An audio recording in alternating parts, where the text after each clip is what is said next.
L'immigration maintenant et les chiffres alarmants du Haut Commissariat de l'ONU pour les réfugiés. Plus de 100 000 migrants sont arrivés en Europe par la Méditerranée depuis le début de l'année.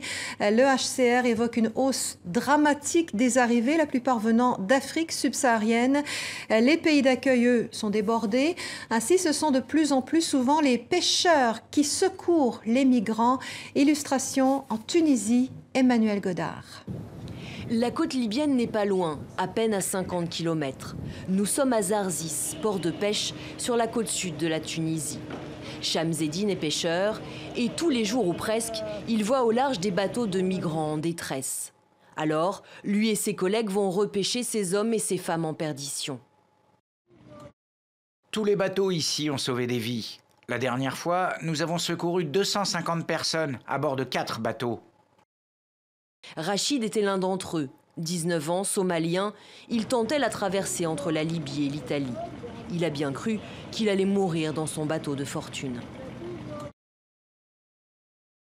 Le bateau était en train de couler et j'ai vu les pêcheurs. Ils nous ont dit de nous asseoir dans le bateau.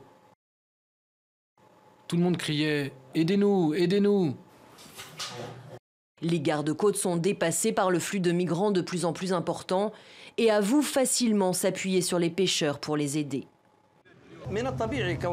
C'est normal dans certains cas que ce soit les pêcheurs qui interceptent les migrants, car il y a des centaines de bateaux de pêche dans les eaux internationales. Ils sont plus nombreux que nous.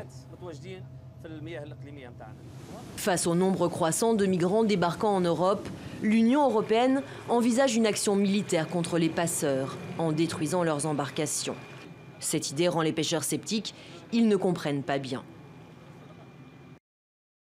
Ce n'est pas bien. Devons-nous tirer sur les bateaux avec des centaines de réfugiés à bord? Ils vont vraiment faire une loi qui autorise de bombarder les réfugiés? Ici aussi, comme en Europe, les centres d'accueil sont saturés. Mais le Premier ministre tunisien, Habib Essid, estime que la première solution est de donner envie à tous ces migrants de rester dans leur propre pays.